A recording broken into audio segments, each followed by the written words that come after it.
Ok, gravando. Boa noite, pessoal. Boa noite, doutor Gustavo. Boa noite, professor Boa noite. Rafael, professora Ana Cláudia. Bem-vindos a mais um evento do CA, hoje com o doutor Gustavo Alves. Ele que é farmacêutico, doutor em biotecnologia, coordenador do CTT, do idoso do CRF de São Paulo. E hoje vamos ter um bate-papo sobre Alzheimer. Doutor Gustavo, por favor, Sim. à vontade. Bom, muito obrigado aí, Pedro. Professor Rafael Boiati, meu grande amigo. É sempre um privilégio poder falar sobre aquilo que a gente faz, aquilo que a gente gosta, né? E aí, nos últimos, de 2006 para cá, e 2007, eu acabei me envolvendo com um estudo sobre Alzheimer, quando eu fui trabalhar numa ILPI, numa instituição de longa permanência para idosos. E aí, de lá para cá, toda a parte acadêmica, toda a parte de pesquisa, que culminou em 2016 com a nossa pesquisa inédita sobre o diagnóstico pela saliva. Agora, em março, termino o pós-doutorado lá na medicina, lá em Ribeirão Preto, na USP, com os resultados finais sobre a saliva de jovens, de idosos, como provável diagnóstico. Claro, como farmacêutico, também o interesse em possíveis e novas tecnologias, moléculas aí para o tratamento da doença. Se vocês me permitem agora, então eu vou colocar aqui a minha apresentação. Se o Pedro puder confirmar se está aparecendo aí, um slide vermelho com um rapaz sorridente no slide, como diria Roberto, né? Esse Doutor, cara está sou eu. aparecendo. Está aparecendo o menino aí, tá? Turma, então, falar sobre a atuação do farmacêutico clínico, primeiro a gente sauda essa evolução da profissão farmacêutica com a atuação na clínica, com a interferência positiva direta sobre a farmacoterapia, especificamente, nesse caso do Alzheimer, das pessoas idosas, e trata-se, então, de uma área de atuação, mais uma que o farmacêutico tem a possibilidade de desenvolver seus trabalhos, uma área que até 25, 30 anos atrás a gente tratava como pacientes especiais, né? Até hoje você pega o livro do Budman Gilman, do Hang Day, os mais antigos, né? Do Golan, do Mosby, você olha, pacientes especiais. Então, o idoso ele vai ultrapassar essa questão de paciente especial e vai passar a figurar como um paciente com uma grande prevalência do ponto de vista de enquadramento fisiopatológico, de enquadramento dentro de populações mais suscetíveis a algumas doenças, com as suas comorbidades, com a sua polifarmácia. Então, mais uma vez, um grande prazer falar sobre a doença de Alzheimer, sobre a atuação do farmacêutico clínico. Antes, toda vez que participo de um evento, gosto de declarar que não tenho nenhum conflito de interesse com a indústria farmacêutica, com nenhum laboratório, porque pode acontecer durante a minha apresentação aqui um elogio ou uma crítica em algum medicamento, algum laboratório, mas não com o intuito de trazer nenhum tipo de prejuízo ou tampouco de favorecimento. Isso é um contexto do assunto que a gente vai discutir aqui. Bom, nós estamos vivendo uma pandemia, né, de SARS-CoV-2 só no Brasil nesse momento, março de 2021, mais de 250 mil pessoas mortas, uma pandemia que foi identificada no dia 31 de 12 de 2019 na cidade de Wuhan, na China, e que, tal como aconteceu com a febre amarela, tal como aconteceu com a dengue, tal como aconteceu com outras epidemias que nós tivemos, o ebola, essa figura desse rapaz aí do canto inferior direito, ebola que foi descoberto em 1976, às margens do rio Ebola, por isso chama ebola, na República Popular do Congo, antigo Zaire, pelo cientista belga Peter Piot.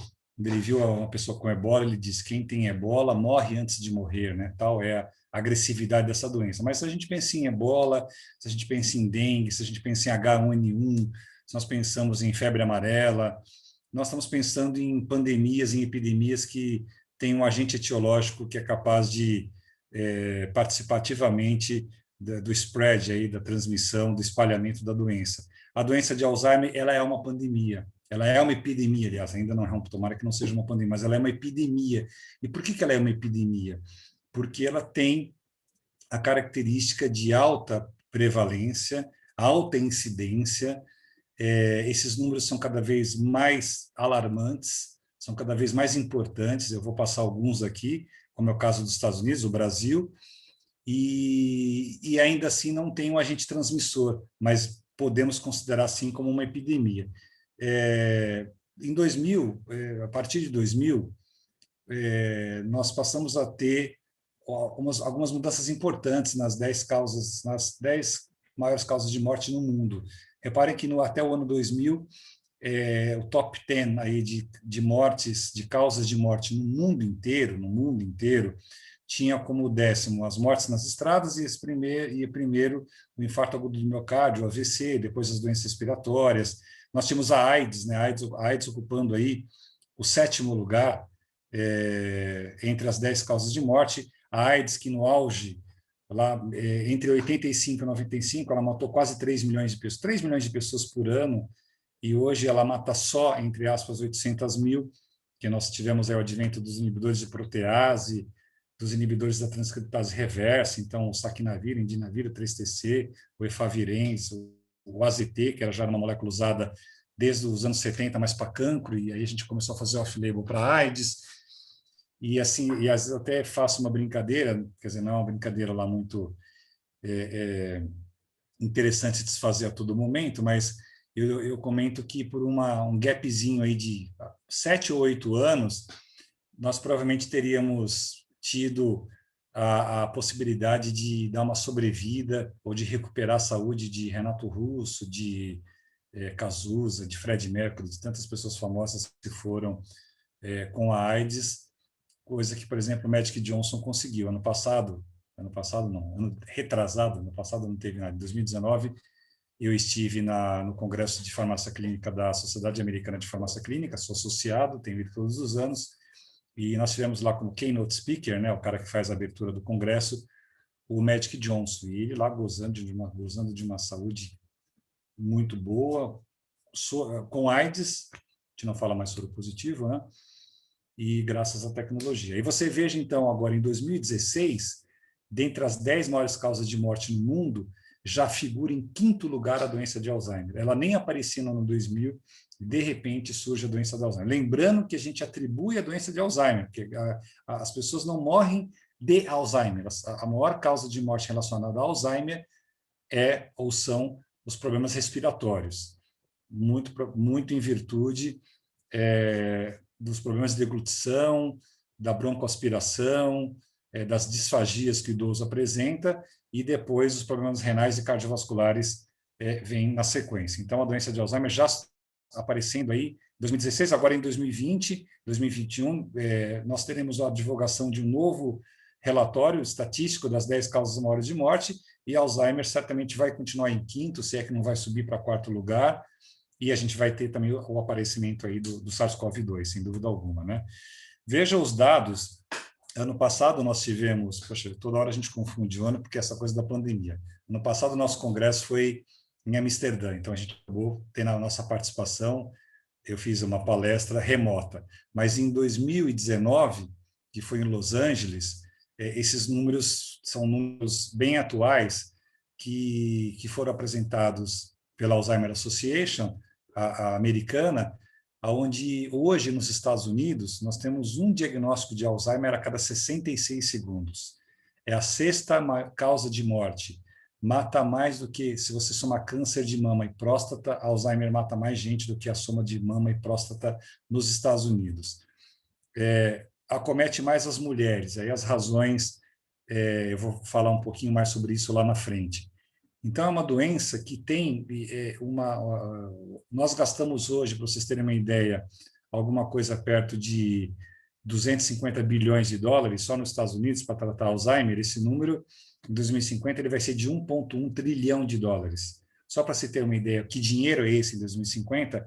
É o produto interno bruto do Brasil, para tratar pessoas com Alzheimer nos Estados Unidos. Mas por que, Gustavo, nos Estados Unidos? Porque é o país que acompanha mais de perto, tem os relatos mais fiéis em relação ao número de pacientes, a projeções futuras, né?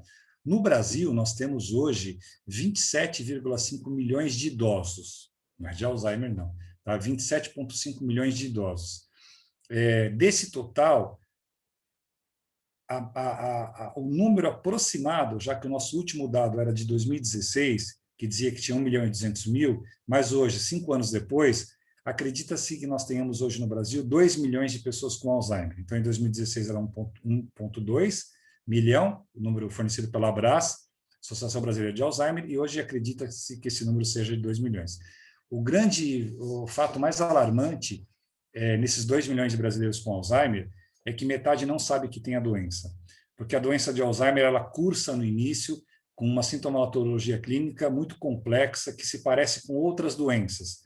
Eu tenho paciente com sintoma depressivo, eu tenho paciente com declínio cognitivo, eu tenho paciente com alteração de comportamento, com quadros de delírio, muito parecido com sintoma positivo de surto psicótico e esquizofrenia, eu tenho perturbação do humor, eu tenho insônia. Então, o diagnóstico, muitas vezes, ele não vem no momento adequado, e quando vem, ele vem erroneamente, ou vem tardiamente. Então, esse é um dado bem importante aí para a nossa reflexão, né? Quem sabe a gente discutir depois, né?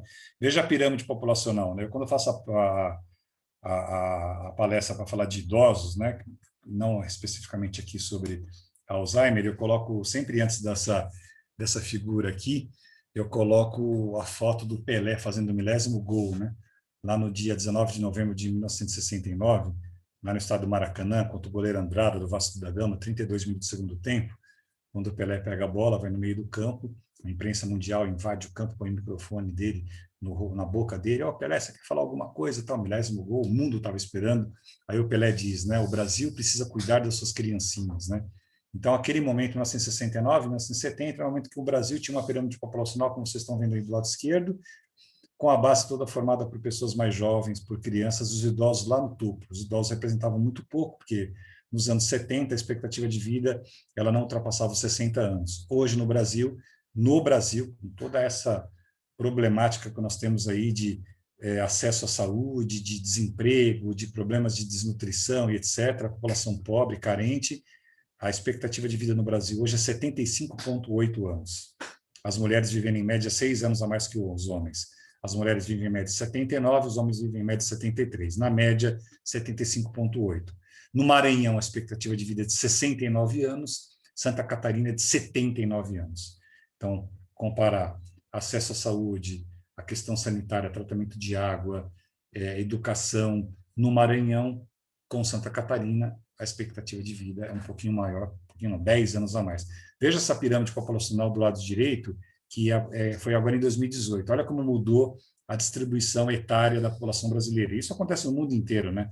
Nós percebemos aqui a pirâmide quase que invertendo, né? Porque você começa a ter pessoas ou uma maior proporção de pessoas idosas em relação às pessoas mais jovens. Vocês sabem que em outubro de 2019, não ano retrasado, foi a primeira vez na história do mundo que a população de idosos ultrapassou a população de crianças de 0 a 4 anos. É um dado bem interessante, uma curiosidade aí para vocês, né? Foi a primeira vez, desde que isso é mensurado na história do mundo, que idosos superaram crianças até 4 anos. Alguém pode pensar, poxa, mas e daí, né? O que isso tem a ver, né? Pensem bem, quando você tem uma faixa etária populacional de idosos superando crianças recém-nascidos, indica que está nascendo muito mais gente, está nascendo muito menos gente, e as pessoas estão vivendo muito mais. Uma mulher em 1950 no Brasil, ela tinha em média 6,1 filhos, 6 filhos, né? Era a média. Pega aí os seus parentes, seus pais, seus avós, seus tios, era muito comum que as famílias tinham 4, 5 irmãos, né? Hoje em dia, o número caiu para 1,2 em 2020, que hoje a mulher emancipou, a mulher trabalha, a mulher estuda, então a mulher decide ter um filho ou não. E se ela decidir, ela vai ter aos 30 anos, 35, entende? Então mudou muito esse contexto e as pessoas estão vivendo mais também outro fato. Olha, em 2050, 21% da população mundial será formada por idosos, hein? Tá? 21%. Vão anotando as perguntas aí, no final a gente faz um bate-papo aqui, eu estou vendo aqui no chat que algumas pessoas estão escrevendo, eu não consigo abrir o chat, mas eu acho que a gente pode fazer assim, vocês vão anotando ou vão fazendo no chat, depois o Pedro retransmite aí para mim. Bom, envelhecimento, a doença de Alzheimer é uma doença ligada ao envelhecimento. O Charles Darwin dizia, né, que a máquina humana ela foi dimensionada para viver 30 anos. Então, a partir do momento em que a gente vive mais do que 30 anos, nós estamos superando as expectativas que na era cristã eram de 32 anos. No começo do século XX era de 42 anos. Como eu falei, em 1970 era de 60. Hoje, 75,8. Se alguém que está assistindo agora a minha palestra leu o livro Sapiens, do Yuval Harari, que é aquele historiador de Israel, onde ele diz que em 2016 estavam nascendo as crianças que vão viver 120 anos. Então, em 2136, nós teremos uma expectativa de vida de 120 anos. Agora, é inegável que nesse processo do envelhecimento, dois aspectos devem ser levados em consideração e que vão contribuir para as nossas discussões aqui sobre Alzheimer. A primeira é o fator que a gente chama de senescência. O que é a senescência? A senescência é envelhecimento fisiológico. Nós envelhecemos a partir do momento em que nascemos, a partir do momento em que crescemos, a partir do momento em que evoluímos como seres humanos. O envelhecimento faz parte da própria condição de vida, da própria questão da fisiologia humana. Aos 30 anos, a maioria das pessoas que estão aqui hoje assistindo, talvez a grande maioria, né, em estado rígido, sem usar droga, sem nenhum fator de risco como obesidade, fumo, hipertensão arterial, enfim, uma pessoa no estado rígido aos 30 anos, ela mantém 100% da velocidade de condução nervosa. Uma pessoa aos 60 anos vai ter uma queda desse handicap aí para 96%, vai perder 4% da velocidade de condução nervosa. Aos 80 anos, cairá 12% a condução nervosa, a condução nervosa, a velocidade. Olha a função renal. Aos 30 anos, a nossa taxa de filtração glomerular está dentro dos padrões normais, o nosso clearance de creatinina está dentro da normalidade, ou seja, nossos parâmetros renais eles estão normais. Aos 60 anos, a gente vai perder 4%, vai para 96% de performance. E aos 80, vai cair 39%. Alguém pode dizer, poxa, Gustavo, mas isso é senescência, isso é envelhecimento fisiológico. Poxa, mas a velocidade de condução nervosa, ou seja, a velocidade de sinapse, que aos 30 anos é de 100%, aos 60 ela cai para 96%, 4%, a pessoa já está com 60 anos, 4% parece ser um número pequeno. Mas deixa eu dar um número para vocês aqui. A neurociência conseguiu identificar, e uma das pessoas responsáveis por isso é uma brasileira, doutora Suzana Herculano Russell, da Federal do Rio de Janeiro, 2009, ela publicou um trabalho que foi um trabalho revolucionário, é um trabalho revolucionário, que conseguiu recontar ou trazer uma nova contagem do número de neurônios. Então, nós aqui, seres humanos, temos aproximadamente 86 bilhões de neurônios. Esse número, até antes dos anos 2000, ele era estimado em 120 bilhões. Né? Roberto Lentz, por exemplo, dizia isso, com um total estimado de 1 trilhão de célula-glia. Então, hoje nós sabemos que são 86 bilhões de neurônios, com alguma coisa perto de 100 bilhões de células-glia. Cada neurônio pode se ligar até outros 5, 10, 15, 5 mil, 10 mil. Tem neurônios que se ligam a outros 15 mil neurônios, neurônio colinérgico, por exemplo. E nós realizamos o equivalente, veja esse número, turma, seres humanos, nós realizamos o equivalente a 1,5 vezes 10 elevado ao exponencial 14 de sinapse. Então, repetindo esse pequeno número, nós realizamos 1,5 vezes 10 elevado ao exponencial 14. Isso dá alguma coisa perto de 114 trilhões de sinapses. Agora entendam como que o 4% faz falta. 4% de 114 trilhões, nós estamos falando em 6 trilhões de sinapses a menos aos 60 anos. É muita coisa. Se a gente pegar a região do hipocampo, que é a primeira região atingida pela doença de Alzheimer, que é uma região que é mais ou menos do tamanho do seu dedo polegar, dividido ao meio de cada lado do cérebro, e que ali você tem a função de transformar a memória de curto prazo em longo prazo, o comprometimento neurodegenerativo ele será imenso só nessa região. Olha que interessante quando pensamos, então, o envelhecimento fisiológico, que é aquele envelhecimento que é condicionado à nossa qualidade de vida, aquilo que a gente se alimenta, a quantidade de água que a gente bebe, a quantidade de refrigerante que a gente não bebe, a quantidade de álcool que você ingere com exagero, as drogas, ou a fatores genéticos também.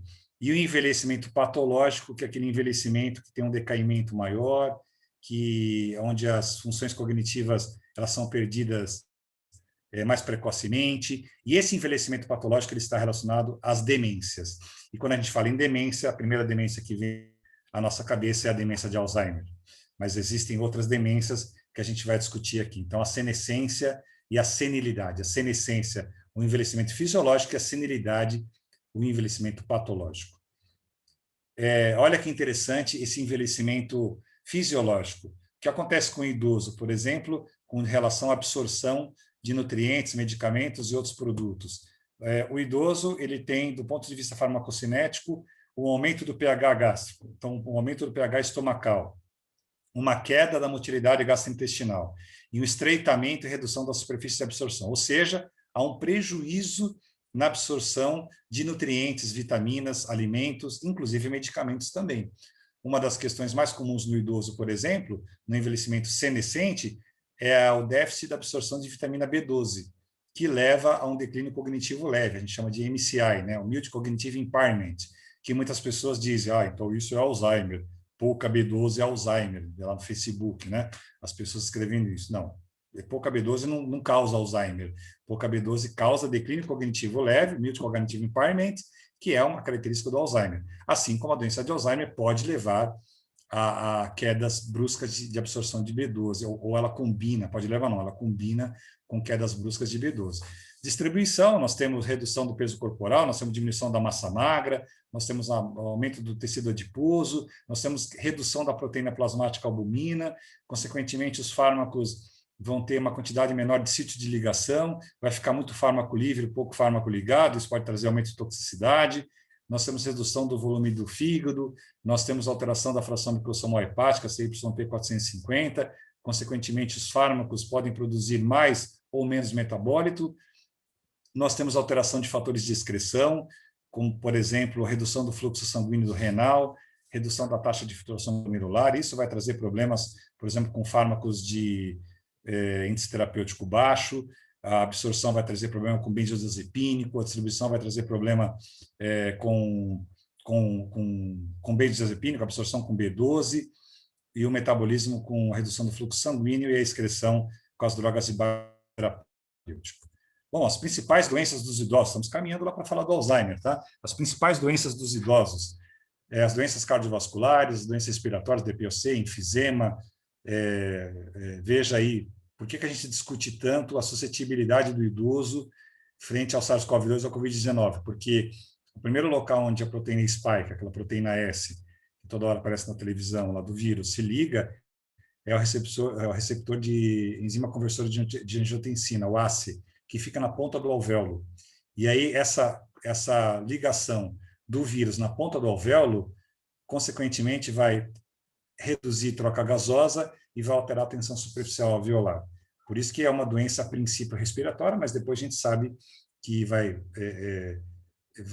caminhar para a cascata lá de citocinas, alterações coagulatórias, alterações circulatórias, inclusive alterações neurológicas, o câncer, as infecções, a osteoartrose, a diabetes é uma doença do idoso, e aqui eu peço um parênteses para dizer que muitos pesquisadores relacionam a doença de Alzheimer ao diabetes tipo 3, então muitas literaturas dizem que Alzheimer é o diabetes tipo 3, pelo acúmulo de açúcar, resistência insulínica cerebral, enfim. Então, dentre as principais doenças dos idosos, cardiovascular, respiratória, câncer, infecções, osteoartrose, diabetes, nós temos as demências. E quando se fala em demência, se lembra de Alzheimer. Mas é importante dizer que a Alzheimer não é a única demência. A demência de Alzheimer, quando a gente fala em demência senil, em demência com processo fisiopatológico reconhecido, a doença de Alzheimer é a mais comum, corresponde a 65% das demências. Mas, além de Alzheimer, nós temos outras demências. Temos a demência frontotemporal, temos a demência vascular, temos a demência de Huntington, temos a demência de Pick, temos a demência de corpúsculos de Lewy ou corpos de Levy, a mesma que foi responsável pela morte daquele famoso autor que fez o filme Jumanji, que fez o filme Patch Adams, lá o Robin Williams, né? Ele morreu de Lewy, que é muito parecido com Alzheimer. A única diferença é que Lewy você tem quadro alucinatório no começo e a fisiopatologia não envolve acetilcolina, nem proteína tal, nem beta-amiloide, envolve a alfa-sinucleína. Inclusive tem tremores igual Parkinson. Então, A Lewy parece um pouco com Parkinson e parece um pouco com Alzheimer, mas a mais prevalente é a doença de Alzheimer. Então, o que é uma demência? Uma demência é uma síndrome, a figura do guarda-chuva, que acomete vários aspectos relacionados ao funcionamento do cérebro. Desde aspectos que a gente chama de cognitivos. O que é cognição, Gustavo? Cognição é tudo aquilo que permite que a gente viva no ambiente, que a gente troque informações com o ambiente que a gente vive, que a gente consiga sobreviver do ponto de vista de conexão com outras pessoas, o mundo que a gente vive. A conexão é o que nos mantém ligado ao mundo que a gente vive. Então, a conexão é a capacidade de você ver um objeto e identificar o objeto. Conexão é a capacidade de você articular uma frase foneticamente e falar essa frase. Cognição é a capacidade de você ouvir uma música e cantar essa música junto, ou saber quem é que está cantando essa música. Conexão é a capacidade de você ouvir, de você enxergar. Então, as demências, elas afetam processos cognitivos, mas afetam também processos do comportamento. Então, vocês verão pessoas com demência, pessoas com processos neurodegenerativos, com surtos psicóticos, com quadro de delírio, veja, delírio, não delírio, pessoas com alterações do humor, pessoas com sintomas depressivos ocasionados pela demência. Então, são essas duas questões muito importantes, principalmente na doença de Alzheimer. Olha o Alois Alzheimer aí. Alois Alzheimer, e ali do lado direito, a Frau Auguste Di, sua primeira paciente, 51 anos de idade. Veja vocês, reparem na fisionomia de uma mulher de 51 anos de idade no ano de 1906, há mais de um século atrás, há 114 anos atrás. Então, essa é a figura de um idoso com 51 anos de idade. Quantas pessoas que você conhece de 51, 60, 70 anos que não tem essa fisionomia tão judiada, tão castigada? Porque o idoso, no começo do século XX, era um idoso que vivia até os 60 anos no máximo. Daí se criou essa frase, se criou esse clichê que a gente erroneamente, muitos usam erroneamente aqui no Brasil ainda, que é o tal da terceira idade, né? Esse clichê ele já foi abandonado no meio científico, porque terceira idade era o corredor final. Entrou na terceira idade, é como se a pessoa estivesse entrando já para morrer, e a gente não tem mais a terceira idade, né? Então, mas voltando, essa figura, Alois Alzheimer, neuropsiquiatra alemão, que tem uma paciente lá em 1906, chamada Frau Auguste Di. Essa paciente procura Alzheimer, Alois Alzheimer, ele é neuropsiquiatra, com queixas de esquecimento, lapsos de memória, relatando alterações de comportamento, ela muito nervosa, ela começa a desconfiar do marido sem nenhum motivo, que estava traindo, ela começa a quebrar coisas dentro da casa, ela tem surtos. Então, Alzheimer começa a investigar essa mulher, esses relatos eram novos na medicina, só que, infelizmente, em 1906, a Frau Auguste Di, ela morre. Mas aí, quando ela morre, o Alois Alzheimer ele tem a tal da inspiration, o insight, né? O que o Alois Alzheimer faz quando ela morre? Ele resolve abrir a região cortical, né? A gente chama de córtex pré-frontal, ou neocórtex, essa parte que tem em cima da nossa testa aqui. Ele resolve abrir para investigar. Caramba, nunca teve relatos como dessa mulher na medicina, na ciência. Deixa eu ver o que está acontecendo lá dentro, né? Mais ou menos isso. E quando ele abre, ele percebe as placas senis, que hoje a gente chama de acúmulo de proteína beta-amiloide, fração 42 aminoácidos, que eu vou falar daqui a pouquinho, e ele percebe os emaranhados neurofibrilares, que são a consequência da hiperfosforilação da proteína tal. É mais ou menos como você fazer um miojo e você colocar pouca água, então o macarrão fica engrunhado. Isso é um emaranhado neurofibrilar. Claro que quando o Alzheimer vê isso, ele não chama de proteína tal, TAU, e nem beta-amiloide, porque isso foi reconhecido no final dos anos 70, começo dos anos 80 só. Mas ele chama essa doença de doença peculiar dos neurônios do córtex central. Anota aí, doença peculiar dos neurônios do córtex central.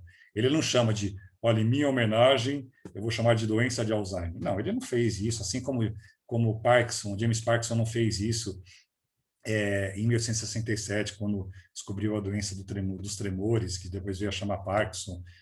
Assim como Camilo Góes, Santiago Ramon e Cajal também não chamaram de Golgi em homenagem, depois ficou chamado como complexo de Golgi e outras formações, enfim. Mas o Alzheimer, então, ele chama de doença peculiar dos neurônios do córtex central. 1906, isso. 1910, o Emil Kraepelin, que era o chefe do Alzheimer, lá o médico preceptor, o chefe da equipe, ao perceber que haviam muitos outros casos, igual esse relatado por Alzheimer, ele resolve, então, batizar a doença de Alzheimer, em homenagem a Alois Alzheimer. Então, a doença de Alzheimer, ela foi assim chamada como uma homenagem feita pelo Emil Kraepelin, que é um dos pais aí da neuropsiquiatria, ele junto com Charcot, junto com, um pouco, 30 anos depois, com o nosso querido, o pai da psicanálise, né? Freud, né? Sigmund Freud, então uma turminha aí, junto com Friedrich Lewis, imagina, né? Bom, enfim, isso é uma outra história. Então, o que é importante aqui? A doença foi descoberta em 1906, turma. Somente em 1995, então faz a conta aí, 89 anos depois, é que médicos da Universidade de Frankfurt, na Alemanha, encontraram os relatos de Alzheimer nas gavetas lá. Foram guardados os relatos da doença de Alzheimer como se fosse hoje numa gaveta, num armário, e aquilo ali ficou. Não tinha nuvem, não tinha Google na época que você colocava, não tinha pendrive. Isso ficou arquivado em papéis. Então, a doença, a gente pode dizer que a doença de Alzheimer ela deixou de ser investigada por quase 90 anos. Por isso que era muito comum, talvez você já tenha ouvido falar isso, vocês ou até seus pais, avós, era muito comum se dizer, essa pessoa está caduca, esse velho está caduco, esse velho está esclerosado, se usava o termo caduquice. Eu me formei em farmacêutico em 1993, e no meu livro do Guyton, no meu livro do Goodman Gilman, no meu livro do Mosby, do Golan, do Hangdale, não tinha a doença de Alzheimer descrita, porque nos anos 90, comecinho dos anos 90, a gente não tinha literatura ainda sobre Alzheimer. E não tinha também sobre Parkinson, sobre Lewy, entende? Então, vocês vão ver que as primeiras drogas, por exemplo, para Alzheimer, só chegaram no final dos anos 90. Olha que incrível. Então, uma doença que agora, vamos dizer que agora todos os esforços estão voltados para descobrir essa doença, que é uma doença insidiosa, uma doença de avanço lento, mas de avanço insidioso, mas de um avanço progressivo, um avanço bastante preocupante, que vai provocando danos, começa pela região do hipocampo, que é aquela região responsável por transformar a memória de curto em longo prazo. Por isso que é comum você ver pessoas com Alzheimer que não lembram o que você acabou de falar para elas, mas elas conseguem se lembrar da cor do vestido que elas usaram na primeira comunhão, há 70 anos atrás, de dados de 40 anos atrás, mas não lembro o que aconteceu agora, porque a destruição inicial se dá no hipocampo. Depois do hipocampo, ali sistema límbico, como vocês estão vendo aí na imagem, vai progredir para a região do córtex entorrinal. Aí vocês percebam aí na imagem a quantidade de massa neuronal que foi perdida, né? Esses sulcos que vão se formando, essa dilatação dos ventrículos, que é massa de neurônio que foi perdida tanto pela hiperfosforilação da proteína tal, como pela formação da placa beta-amiloide, normalmente a fração 42 aminoácidos. Olha, um cérebro normal, um cérebro com Alzheimer, colocar o cérebro com Alzheimer do normal, a quantidade de massa que foi perdida. Bom, a doença de Alzheimer é diagnosticada, é um grande desafio para a ciência diagnosticar Alzheimer, né? Porque hoje o diagnóstico ele é feito a partir da compilação, da junção de vários diagnósticos.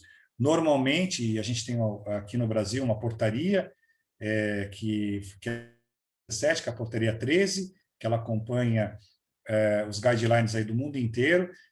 O médico hoje, para fazer a hipótese diagnóstica de Alzheimer, porque 100% é só se você abrir depois de morto, então a hipótese diagnóstica de Alzheimer hoje ela é firmada em exames de sangue, onde a gente olha a parte bioquímica, a parte sorológica e a parte hematológica. Então, a gente olha colesterol, a gente olha T3-TSH, T4 não tanto, mais o T3-TSH, a gente olha frações de colesterol, como eu disse, a gente faz o exame de VDRL, que é o primeiro exame que o médico pede, porque neurosífilis tem sintomatologia parecida com Alzheimer, e na parte hematológica eu vou olhar plaqueta, vou olhar B12, vou olhar hemoglobina. Na parte de imagem, eu vou fazer a ressonância magnética como opção padrão ouro, para olhar em que local há o comprometimento de destruição de neurônios, se é na região frontal, occipital, se é numa região parietal, que região está comprometida. E, finalmente, a gente vai fazer um exame, uma série de exames que são exames de scores de comportamento, os scores comportamentais. A gente vai ver como é que está o grau de cognição, a gente vai fazer um inventário neuropsiquiátrico. Então, normalmente, a gente faz um mini exame de estado mental, mini mental, a gente faz o Pfeffer, a gente faz o rastreio pelo ADAS-Cog, a gente faz o inventário neuropsiquiátrico avaliação de AVDs, atividade da vida diária. A gente faz o clock draw, que é a prova do relógio, que é esse aqui, ó. Você vai mandar o paciente desenhar um relógio, e aí pela posição dos ponteiros, é muito interessante esse diagnóstico.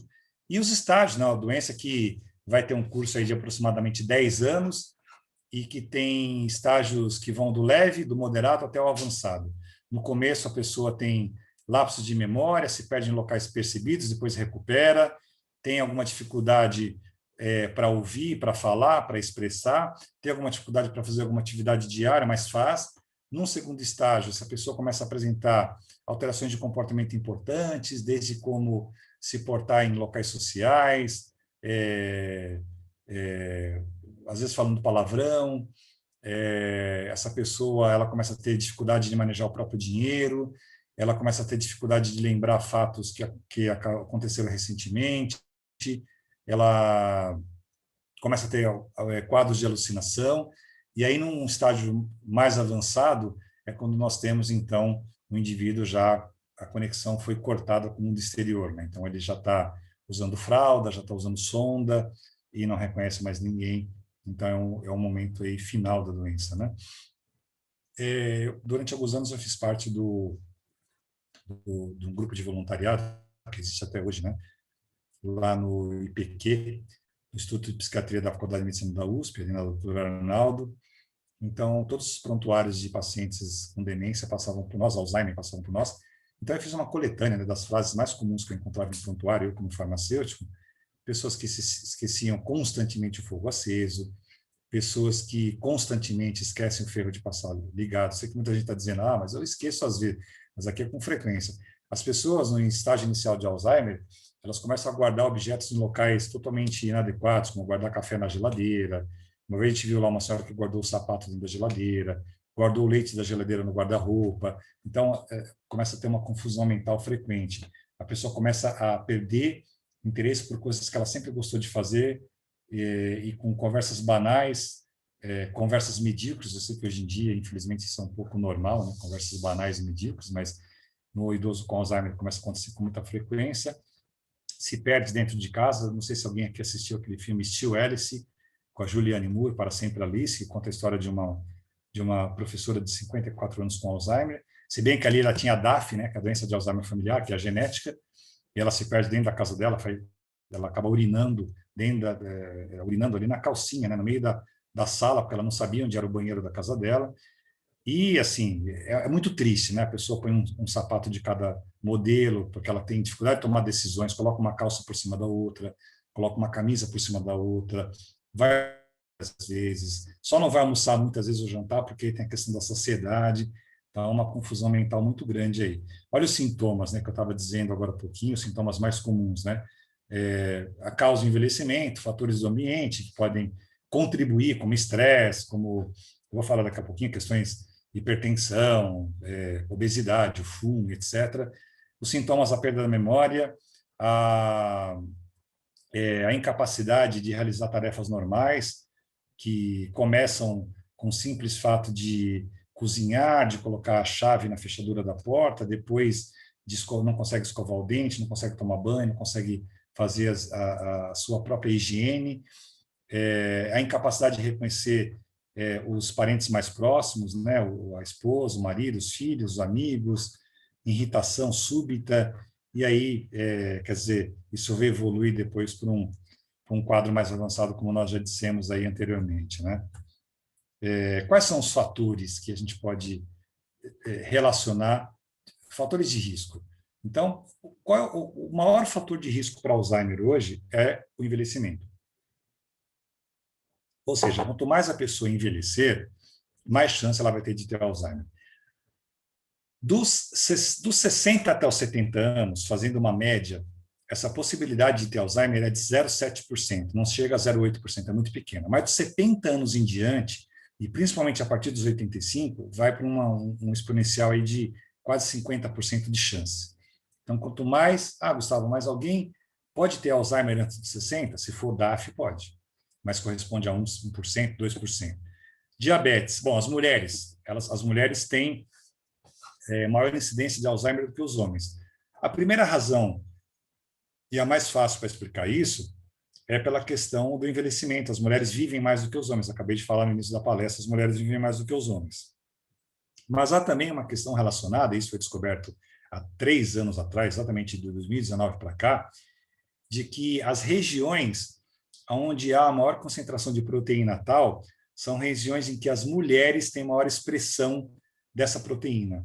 É como se houvessem regiões específicas no cérebro da mulher, onde ela tem maior conexão neuronal do que o homem. Olha que interessante, né? Quando alguém via com essa brincadeira de tico e teco da mulher, é o contrário, né? Aliás, anatomicamente, o cérebro da mulher ele é até um pouco menor do que o do homem, mas ele tem mais neurônio. Olha, ele faz mais sinapse do que o homem. E quando a gente pensa em fator de risco para Alzheimer, é importante lembrar que por ter maior conexão neuronal, a proteína tal na mulher ela vai ser mais suscetível a esse processo degenerativo que a gente chama de hiperfosforilação. O diabetes é um fator de risco. Quer dizer que se eu tenho diabetes, eu vou ter Alzheimer? Não. Mas se você tem diabetes, a chance de você ter Alzheimer é maior, ou da doença aparecer mais precocemente é maior. Assim como doença cardiovascular, hipertensão, obesidade, fumo. Eu, quando faço uma apresentação, não só agora remota, mas quando a gente está em contato com as pessoas, eu pergunto, como é que as pessoas fumam ainda, né? Como é que alguém hoje fuma? Sem fazer juízo, né? Como é que alguém pode fumar? Eu não consigo entender, sinceramente, né? E o cigarro para o Alzheimer é uma combinação mortal. Ausência de social media, de rede social. Quer dizer que se o idoso não tiver um Facebook, não tiver um Instagram, ele vai ter... Não é a rede social que você está acostumado, é a rede de relacionamento. Aliás, é uma síndrome geriátrica, né? Quanto mais as pessoas se distanciam do convívio, mais chance elas têm de ter doença neurodegenerativa. E a gente acompanhou isso nesse grupo que eu fiz parte lá do IPQ, do Proter, né, Projeto Terceira Idade, os gatilhos, né? Por exemplo, a filha se casa e vai embora de casa. Ela casa e sai da casa onde mora o pai e a mãe. O filho passa no vestibular e vai morar em outro estado. O luto, a perda do marido e da esposa, deflagra a doença. Então quer dizer que se eu perco alguém eu vou ter Alzheimer? Não. Você já tem a formação dessas proteínas há pelo menos 30 anos. Isso a ciência descobriu recentemente. A formação dessas proteínas começou há pelo menos 30 anos. Ela vai apresentar os primeiros sinais e sintomas aos 65 a 70 anos. Então, esse fato de perda de gatilho emocional, ele serve para trazer a doença mais rapidamente. Os americanos colocam hoje nos guidelines que nós, latinos, temos o fator educacional como alta suscetibilidade para ter Alzheimer, ou seja, nós, latinos, estamos incluídos como fator de risco para Alzheimer. Por quê? Porque o nosso índice de desenvolvimento educacional é menor do que os países de primeiro mundo. Ou seja, a gente já sabe que quanto mais se desenvolve a intelectualidade, o fator educacional, a gente vai criando barreiras, blindagens contra a doença de Alzheimer. Por isso é muito importante, e vai ser o meu último slide daqui a pouco, a questão da leitura, a questão do desenvolvimento do cérebro, como um fator... Também não adianta fazer sudoku com 60 anos, com 50 anos. Com todo respeito, os idosos fazem, mas sudoku, os resultados vão ser muito pequenos, tá? E a questão genética, os cromossomos 14, 19, 21 da síndrome de Down, pacientes com Down que viverem mais de 50 anos vão ter Alzheimer, a grande maioria deles, mas não tem fator hereditário envolvido. Até esse momento a gente não conseguiu relacionar com questão hereditária. Mas tem uma questão importante. Se o seu pai ou sua mãe tiveram Alzheimer, a chance de você ter é 50%. Se seus tios ou avós, a segunda geração, teve Alzheimer, a chance de você ter é de 36%. Ou seja, ter na família pessoas que tiveram Alzheimer dá chance para você ter a doença também, mas não significa que tenha transmissão hereditária. Isso a gente não conseguiu ainda descobrir. Primeira hipótese que foi lançada para tratar Alzheimer, e aí chama a atenção dos farmacêuticos, foi justamente a hipótese colinérgica. Ou seja, o déficit colinérgico seria responsável por uma redução na transmissão nervosa pela sinapse da acetilcolina que está envolvida com o processo de aquisição da memória. Então, as primeiras drogas que foram desenvolvidas para combater Alzheimer foram drogas que tentavam preservar a acetilcolina na fenda pós-sináptica. Como não tinha como eu dar acetilcolina para alguém, diferente do que em Parkinson, que eu dou dopamina sintética, levodopa, eu não consigo dar acetilcolina para esse cara com Alzheimer. Então, o que a indústria farmacêutica pensou, a tecnologia farmacêutica, lá no final dos anos 90, pouco tempo atrás? Vamos criar medicamentos que vão as esterases. As esterases são enzimas que destroem a acetilcolina nessa fenda pós-sináptica e que, se a gente conseguir inibir, então, essas enzimas, a gente vai conseguir preservar um pouco de acetilcolina. Que enzimas são essas? Acetilcolinesterase e a butirilcolinesterase. Então, ao inibir essas enzimas, eu consigo preservar mais acetilcolina. Essa colina, que foi resultante da clivagem, ela volta a se juntar com o acetato, ela tem novamente a ativação de uma enzima chamada colina-acetiltransferase, e ela vai formar uma nova molécula de acetilcolina que vai ser encapsulada, vai ser armazenada numa vesícula e depois vai ser liberada para sinalização celular. Então, essas drogas, galantamina, rivastigmina e donepezil, inibem as esterases. Então, o paciente com Alzheimer vai usar uma das três. E uma quarta droga, que chama memantina, que não atua nas esterases, mas atua no receptor de glutamato. A memantina é um antagonista de NMDA, que significa N-metil-D-aspartato. Ao inibir o aspartato, glutamato, que é excitatório, preserva a acetilcolina. Então, normalmente, você vai ver as pessoas com Alzheimer, aqui um histórico, né, das drogas para Alzheimer, que foram desenvolvidas aí de 1970 para cá, que culminaram, veja, com as drogas atuais somente a partir de meados dos anos 90. Alguém pode falar, pô, Gustavo, mas anos 90 já faz 30 anos. Mas, em termos, se eu falar que é uma doença que foi descoberta em 1906 e as primeiras drogas só surgiram a partir dos anos 90, veja quanto tempo a gente perdeu para ter esses medicamentos. Então, esses medicamentos são os medicamentos que a gente tem hoje no mercado. Então, já vai usar ou a rivastigmina, ou a galantamina donepezil, ou a memantina. Ou ele vai usar rivastigmina com memantina, ou donepezil com memantina, ou galantamina com memantina. Ele não vai usar inibidor de esterase com inibidor de esterase. Ele vai usar sempre ou inibidor de esterase, ou antagonista de aspartato, ou inibidor de esterase mais um antagonista de aspartato. E aí, nos últimos anos, particularmente nos últimos 10 anos aproximadamente, 12 anos para ser mais exato, surgiram novas teorias para a doença de Alzheimer, as quais a gente trabalha hoje para desenvolver novas moléculas. Para vocês terem uma ideia, existem 440 moléculas em estudo para Alzheimer hoje. A gente acredita que lá para 2024, 2025, as primeiras comecem a ser liberadas. Nenhuma delas, nesse momento, vai curar. Nenhuma delas. Tem uma vacina anti-tau, que é feita pelo laboratório Tau-Rex, que inibe a formação alterada de tau, a hiperfosforilada, mas não consegue ainda reverter 100% a formação da doença. A outra hipótese é a formação da proteína beta-amiloide, através de um corte inadequado, vocês estão vendo aqui embaixo, do lado esquerdo, da gama-secretase, que não consegue cortar essa molécula de beta-amiloide. Beta-amiloide é um peptídeo, tá, de 42 aminoácidos, ela corta em tamanhos muito grandes, e depois da beta-secretase, então a gama-secretase, e esses pedaços de amiloide que foram cortados inadequadamente se acumulam na membrana do neurônio, causando a morte do neurônio. Então, essas são as teorias que a gente tem hoje e que devem ser as responsáveis, quem sabe, pela cura de Alzheimer daqui a uns, talvez, 10 anos, aí sendo muito otimista, né? Então, as drogas que a gente usa hoje, a donepezil, rivastigmina, galantamina, com inibidor de esterase, e aí o farmacêutico tem que estar muito atento, e a memantina como inibidor de receptor de glutamato. O farmacêutico tem que estar muito atento, porque essas drogas têm efeitos colaterais bastante preocupantes, bastante importantes, não preocupantes. Efeitos que vão desde enjoo, náusea, dor epigástrica, redução do apetite, alteração da motilidade gastrointestinal, dores de cabeça, que podem ser manejados com outras drogas. Então, obviamente, eu não vou abandonar o tratamento, porque o paciente está tendo dor de cabeça ou está tendo vômito, mas eu vou precisar associar uma outra droga para corrigir esse problema que ele está tendo oriundo da droga que ele está tomando para Alzheimer. Isso a gente chama em farmácia clínica de cascata iatrogênica. Então, devido a uma dor de cabeça, então ele vai passar a tomar um remédio para dor de cabeça. Mas esse remédio para dor de cabeça pode dar azia nele, o analgésico. Então, eu vou dar o omeprazol. Ao dar o omeprazol, eu posso reduzir a absorção de B12. Então, vou ter que dar B12.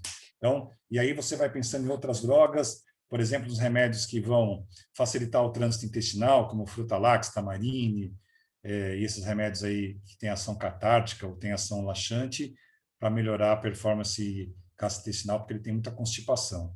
Tá? Então, o trabalho do farmacêutico no manejo dessas drogas, ele é um trabalho importante junto ao médico para reduzir a incidência, para reduzir a frequência. Olha lá, náusea, diarreia, o paciente vai ter. Veja, náusea, diarreia, constipação, vômito, insônia, dor de cabeça, ele vai ter dores pelo corpo, ele vai ter fadiga, são questões muito comuns aos remédios usados para Alzheimer. Como que é feito o tratamento para Alzheimer hoje, então? Tratamento específico, que é essas drogas que eu acabei de citar, mais uma abordagem profilática. Quer dizer que eu posso prevenir a doença? Não. A abordagem profilática é para você dar uma melhor condição ao neurônio. Então, a gente usa antioxidante para reduzir estresse oxidativo. Vitamina C, vitamina E, ginkgo biloba, aliás, ômega 3, ômega 6, ginkgo biloba a gente usa para melhorar a perfusão sanguínea cerebral. Usamos também, além dessas drogas específicas, drogas que vão resolver outros problemas que não cognitivos. Então, o paciente de moderado para cima em Alzheimer, ele vai ser necessário que ele faça uso, claro que vai depender de como a doença está progredindo, mas fatalmente ele vai ter alterações de comportamento. Então, vai ser muito comum você ver o paciente, além de tomar a rivastigmina, a memantina, a galantamina, um dos três, o donepezil e mais a memantina, vai ser muito comum ele ter que fazer uso também de escitalopram, porque ele tem sintoma depressivo, ou a desvenlafaxina. A gente não usa muito a fluoxetina, tá? Nem muita paroxetina, são mais esses que eu citei. Ele vai fazer uso de algum benzodiazepínico, porque ele tem insônia. Então, normalmente vai ser o bromazepam, o lorazepam ou o clonazepam. Ele vai fazer uso, ele talvez tenha que fazer uso de algum antipsicótico, primeira geração ou segunda, aloperidol ou segunda geração, a olanzapina, a risperidona, ou a temível quetiapina, né? Que tem que ser muito bem ajustada, titulada. Então, essas terapias... E aí, claro, dependendo das ações adversas, vai ter que tomar um remédio, uma vitamina, porque ele vai perder peso, lá, Fármaton, Centrum, vai ter que usar um antiulceroso, um eprazol, um pantoprazol, porque é muito remédio, vai ter que usar um Dramin, um dancentrona, porque ele tem vômito, não pode usar metoclopramida, né? Vocês sabem, idoso não pode usar Plasil. A gente vê muitas vezes o médico prescrevendo Plasil para idoso. Plasil não pode ser administrado para idoso, metoclopramida, porque ele altera o eixo extrapiramidal, o idoso tem queda. Então, é uma série de medicamentos que serão utilizados. Olha que interessante, ó, o primeiro remédio para Alzheimer chegou em 93. Nossa, só 93. Talvez aí muitos vão dizer nem era nem nascido, nem era nascida, né? Só que faz pouco tempo.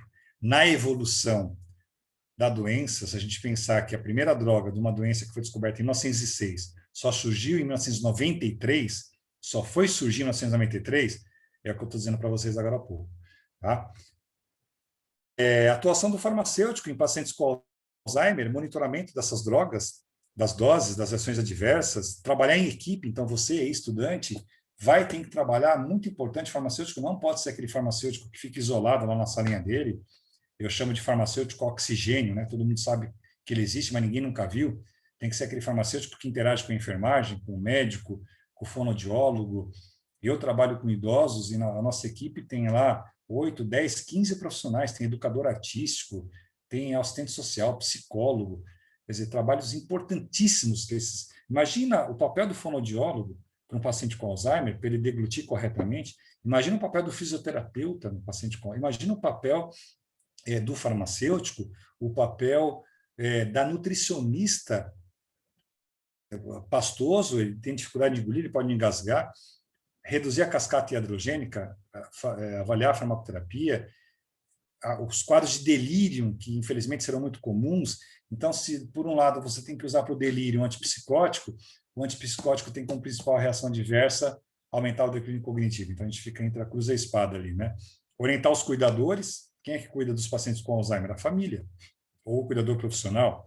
Fazer a conciliação medicamentosa quando esse cara vai para o hospital, adequar o remédio que ele toma, adequar o que o hospital oferece para o remédio que ele toma e melhorar o compliance. Compliance significa adesão.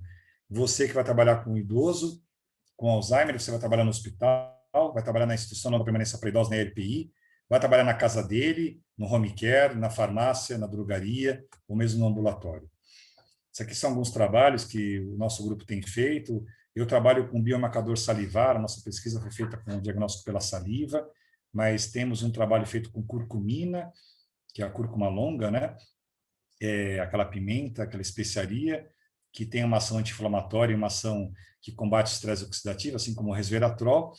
E finalizando aqui, Pedro, para não extrapolar meu horário aqui, que já está dando aqui exatamente 1 hora, Eu quero dar algumas dicas aí para vocês, que servem para todos nós, né? E eu dou essas dicas, às vezes, quando eu vou fazer palestra para pessoas muito mais jovens, para adolescentes até, né? No ano retrasado, teve uma série de palestras que eu fiz para adolescentes. Imagina, falar para molecada de 14, 15 anos, ler bastante, aprender coisas novas. Então, é muito importante você desenvolver novas habilidades, explorar novas áreas do teu cérebro. Como? Eu não tenho tempo. Arruma, você tem tempo, sim. Vai aprender a tocar um instrumento, vai fazer um curso de gastronomia, vai fazer um curso de barista, vai aprender uma nova língua. Eu já falo inglês, vai aprender francês. Eu já falo, vai aprender, faz igual Dom Paulo Evaristo Arnes, que falava 5 línguas fora o português, latim, alemão, francês, italiano, inglês, espanhol, castelhano, fora o português, entende? Então, vá aprender. O Boiati brincou comigo aí. Eu tento tocar minha guitarra, jogo tênis, tirei carteirinha de jornalista esportivo em 2014, faço meus jogos aí. Então, tem que explorar novas conexões do cérebro. Mas também não quer dizer que eu não vou ter Alzheimer. Veja, é tudo muito ainda misterioso nesse aspecto. Mas a gente sabe que mais conexões cerebrais blindam o cérebro, fazem uma blindagem cerebral. Avalie aquilo que é essencial na tua vida. Você sabe que o Freud, Sigmund Freud, morreu em setembro de 39. O Freud morreu em setembro de 39, fugindo da Segunda Guerra, na Inglaterra. E ele, no leito de morte, ele disse, né? Freud disse, no leito de morte, setembro de 1939, quando a Segunda Guerra estava começando. Freud disse, é incrível como as pessoas buscam a infelicidade a vida inteira. E quando elas encontram, ainda ficam surpresas. Olha a frase do Freud. É incrível como as pessoas buscam a infelicidade a vida inteira. E quando elas encontram, ficam surpresas. Então, é incrível como as pessoas fazem o que não gostam, trabalham no que não gostam, estudam do que não gostam, namoram com o que não gosta. Tem gente que casa com o que não gosta. E depois a pessoa fala assim, olha, ó Deus, ó vida. Parece aquele desenho animado da hiena lá. E olha, né? Ó Deus, ó vida. Então, você tem que procurar. O cérebro precisa de felicidade.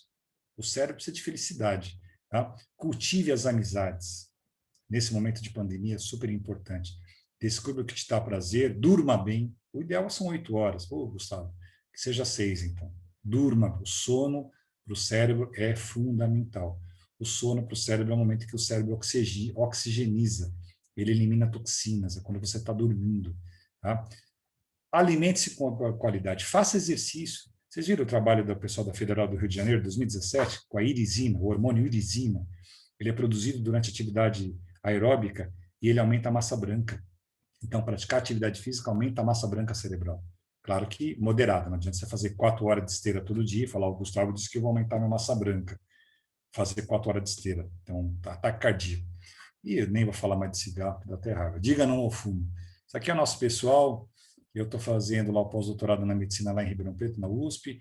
A minha supervisora, a doutora Valéria Sassori Fazan, médica, meu grande amigo, Paulo Celso Pardi, que foi meu orientador no mestrado e no doutorado, e agora está dentro da minha... Convidei ele para a minha equipe lá de pesquisa. Nosso trabalho é avaliar, fazer um diagnóstico de Alzheimer pela saliva. Publicamos em 2016, apresentei esse trabalho nos congressos de Chicago, Los Angeles e Toronto, no Canadá, ano passado em Amsterdã, mas via remota, e é um trabalho que tem ganho aí uma grande repercussão na mídia, grandes jornais, revistas. Em agosto do ano passado, fui surpreendido pelo telefonema da produtora do Fantástico, fui entrevistado lá pelo Ernesto Palha, falando do nosso projeto, nesse mesmo lugar, com a mesma estante, não mudei nem estante, está arrumadinha pela mesma estante, né? Mas não foi por causa da Globo que eu arrumei, não, tá? Arrumei porque tem um amigo meu, professor, lá de Mogi, que falou, Gustavo, você tem que arrumar essa sua estante de livro que estava toda bagunçada. Então é isso, turma. Olha, parabéns às mulheres, claro, não poderia deixar passar batido, né? Essa aqui é uma mensagem da nossa Associação de Alzheimer, que eu sou membro, Alzheimer Association. Parabéns às mulheres. Aliás, eu digo assim, eu digo parabéns às mulheres, eu não digo feliz dia, porque o Dia Internacional da Mulher não é um dia de comemoração para mim, é um dia político, é um dia de reflexão. Então, eu digo parabéns por tudo que vocês conquistaram, pela importância que vocês têm nas nossas vidas, pela representatividade, pela luta, pela garra, e tudo aquilo que vocês representam, mulheres do mundo inteiro. Deixo aí meus contatos, meu Facebook, meu Twitter, meu e-mail, meu WhatsApp. Caso dúvidas, perguntas, eu só não empresto dinheiro, tá, turma? E não sei se vai ter alguma dúvida agora no final, então queria agradecer muito o convite do meu amigo, que não é nem um convite, é uma ordem quando ele me chama, que é o Rafael Boiati, meu grande amigo, quando me falou aqui da possibilidade, a gente deu um jeito na agenda e rapidamente vim atender. Então, muito obrigado. Fico aberto aí a perguntas agora, não sei se vão ser feitas perguntas, Pedro. Passo a bola para você aí, Pedro. Doutor Gustavo, muito obrigado. Eu adorei. Pessoalmente, eu adorei. Até porque Alzheimer é uma coisa que está na realidade de todo mundo, mas nem todos têm esse discernimento do que realmente é o Alzheimer, o que causa, como tratar. Bom, podemos estender uns 10 minutinhos, 15, para as perguntas? Se você quiser fazer as perguntas, porque eu vi que no chat muita gente perguntou, né? Se você quiser fazer as perguntas do chat, Sim. Eu vou ler aqui. eu estou à disposição ainda. Tá. Bom, Marcelo perguntou aqui, tem alguma relação a esquizofrenia e o Alzheimer? Não, a princípio não. O que tem relação é o Alzheimer, num nível moderado da doença, ele produz surtos parecidos com sintomas positivos da esquizofrenia. A esquizofrenia é uma doença que ela se caracteriza por dois tipos de sintomas, os negativos e os positivos. O paciente esquizofrênico ele tem o chamado sintoma negativo, que é o embotamento social, ele fica no quarto dele recluso, não fala com ninguém, e etc. E o sintoma positivo é o quadro de alucinação. Pacientes com Alzheimer têm quadros de delírio, veja, delírio, não delírio, quadros de delírio que cursam com alucinações muito semelhantes às esquizofrênicas, inclusive usando os mesmos remédios que os esquizofrênicos usam, como é o caso aí da risperidona, da olanzapina, da quetiapina, aripiprazol, etc. Muito bom, bacana. Estou perguntando aqui, qual seria o protocolo de tratamento para paciente com Alzheimer em estágio inicial? O protocolo de tratamento hoje ele inclui o uso de um inibidor de esterase, a princípio, sem usar um antagonista de N-metildeaspartato. E as medidas que podem melhorar a questão neuronal, como os produtos que eu citei aí, os antioxidantes, para inibir o estresse oxidativo. E isso no estágio inicial. Gustavo, mas eu já vi, eu estou dizendo que pessoas, a gente tem esses relatos, o médico dá memantina no estágio inicial, com inibidor de NMDA, inibidor de glutamato. Não é o ideal, mas é uma avaliação. Agora também é assim, muitas vezes, esse primeiro atendimento do médico, esse primeiro diagnóstico, o paciente já está em estágio mais avançado. Entende? Qual é a nossa grande... Qual é a maior esperança contra o Alzheimer? É fazer a identificação em fase prodromal, que é aquela fase antes dos primeiros sinais e sintomas. Entendi. O Yuri está perguntando, tem algum estudo que relaciona o Alzheimer com a serotonina ou algum outro neurotransmissor, além da acetilcolina? Não, Yuri. O Yuri é o nome do primeiro cosmonauta russo que foi para o espaço, né? Lembra? Yuri Gagarin.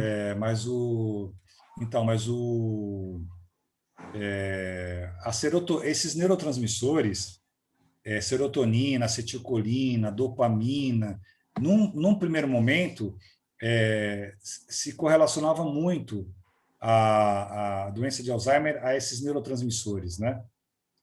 Existia era Yuri Gagarin, viu o nome do cara lá do cosmonauta russo, Yuri Gagarin, estava querendo lembrar aqui, mas se condicionava muito esses neurotransmissores à doença, e agora já se sabe que não tem nenhuma relação. Então, respondendo o Yuri aí, hoje a relação fisiopatológica de Alzheimer é proteína tau, TAU, proteína tau, que eu tenho, o Pedro tem, o Yuri tem, a Isabela tem, o Boia, todo mundo tem a tau.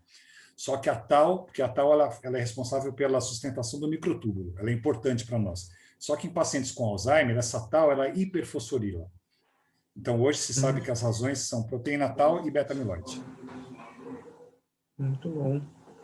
Bom, o Robson está aqui dizendo, meu pai teve Alzheimer, eu estou com 41 anos, deveria tomar algum cuidado? Bom, se o seu pai teve, precisaria ver a doença de Alzheimer que o pai dele teve, se foi a doença de Alzheimer que a gente chama mais prevalente, né? Ou se ele teve a DAF. Se ele puder dizer com que idade o pai dele teve Alzheimer, fica mais fácil. Mas se o pai dele teve a doença de Alzheimer, que não é a DAF, em tese, o cuidado que ele teria que tomar é o cuidado que todo mundo tem que tomar, que é esse de evitar fumar, controlar a pressão, se alimentar de forma saudável, procurar ler bastante, ter outras atividades, porque é incrível dizer isso, né? No ano passado, eu participei de um programa na Bandeirantes, aí o jornalista perguntou, tá bom, você está fazendo o teste que você quer provar que a saliva é possível fazer o diagnóstico 30 anos antes. E aí, se o cara descobrir que ele tem a doença, que remédio que ele vai tomar? Eu falei para o jornalista, boa pergunta. Então, a mesma coisa eu diria para o Robson. Não tem hoje uma medida que diga que se você soubesse que vai ter a doença, porque você tem uma grande chance de ter, porque seu pai teve. Não significa que você vai ter. Né? A possibilidade de você não ter é maior do que a de você ter. Mas, nesse momento, então, o pai dele teve por volta de 55. Então, 55, aí é uma coisa importante, porque seu pai teve a doença antes da faixa normal. Então, você teria que procurar pesquisar, no caso do seu pai, no diagnóstico dele no prontuário, se ele teve o Alzheimer familiar, que é comum antes dos 60. Se foi o caso, você pode fazer um exame genético, porque para o DAF existe um exame genético que pode dizer se você tem chance ou não de ter a doença. Custa aí por volta de uns R$6.000 esse exame. Um exame um pouquinho salgado. O exame é um exame para... O nome é DAF, Doença de Alzheimer Familiar. DAF, D de dado, A de amor, F de faca. DAF. Certo. Mais uma aqui do Marcelo. Realizar atividades que forçam o cérebro a processar mais informações, como caça-palavras e cruzadinha, ajuda em que sentido os pacientes com Alzheimer? Boa pergunta. Quando você exercita o cérebro... Primeiro, assim, vamos quebrar um paradigma que é capa de revista super interessante, Galileu, essas revistas que vendem na banca de jornal, que fala que nós usamos 10% do cérebro, que o lado direito é maior que o lado esquerdo, que a mulher tem menos neurônio que o homem. É coisa de revista super interessante, com todo respeito, é super interessante, tem que fazer matérias que vendam, né? Nós usamos a totalidade das conexões do nosso cérebro, só que nós usamos muitas vezes de maneira subestimando a nossa capacidade cerebral. Veja, a maior biblioteca do mundo é a biblioteca do Congresso, lá em Washington, nos Estados Unidos. Eu já tive a oportunidade de conhecer essa biblioteca. É a mesma biblioteca que passa no filme, aquele filme do Tom Hanks, lá do famoso filme dele, que ele vai investigar alguma coisa. Eu agora esqueci o nome, se alguém lembrar aí. Acho que... Anjos e Demônios. Tem o Código da Vinci, Anjos e Demônios. Código da Vinci. É a Biblioteca do Congresso. A Biblioteca do Congresso ela tem 25 milhões de exemplares de livros. Né? Se você pegasse todos, tem a boa parte da literatura do mundo inteiro ali.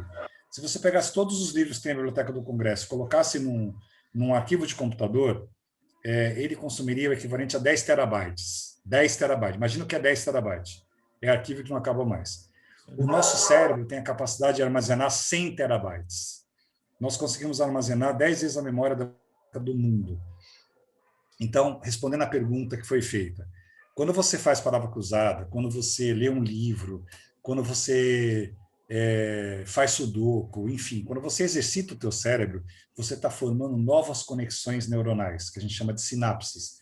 E formando novas conexões, essas conexões podem se tornar conexões anatômicas, não conexões funcionais. São como pontes que ficarão ali ligadas e que não vão se desligar nunca mais, como é quando você aprende a andar de bicicleta. Você não vai desaprender o resto da vida. A dirigir, a ler, a andar, a caminhar é a coisa que a gente mais faz na vida, e mesmo assim a gente de vez em quando cai. Tem pessoas que caem bastante, né? Mas assim, um exercício que você vai aprendendo ao longo da vida. Então, e o que isso combate o Alzheimer? Perfusão. Perfusão, sangue, sinapse, novas conexões. Então, isso impede a formação das placas, ou colabora para a não formação das placas. Que legal. Eu tenho uma que não é tão relacionada diretamente com Alzheimer. Esse doutor disse sobre a vitamina B12. Há alguns meses eu li um artigo que o omeprazol afeta a vitamina B12. isso, consequentemente, poderia gerar Alzheimer ou algum tipo de demência? A primeira parte está correta, a segunda não. Hum, O uso de omeprazol, pela monografia, seria um medicamento para ser usado por no máximo 11 semanas. Tem pessoas que tomam Alzheimer, tomam a vida omeprazol há 11 toda. anos. Então, omeprazol seria para você tomar ali pontualmente. O Uhum, omeprazol, quando usado numa uma quantidade maior do que o necessário, em doses ou em frequências maiores, ele reduz a absorção de várias vitaminas. A uhum, principal é a B12. Então, isso que você falou está certo.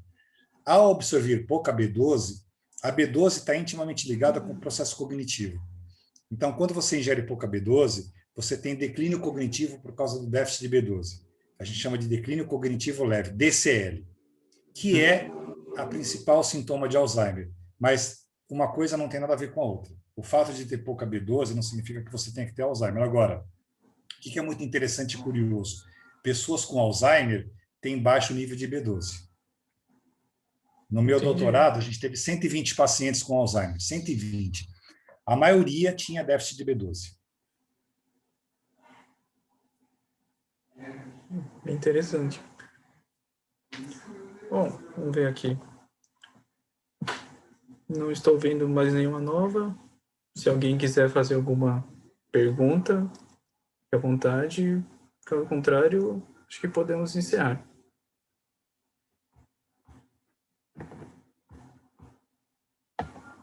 Ninguém?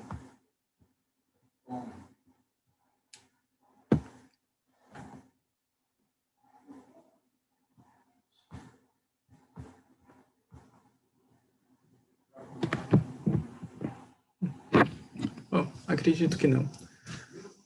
Bom, doutor Gustavo, muito obrigado novamente por ter aceito o convite do professor Rafael para vir conversar aqui com a gente.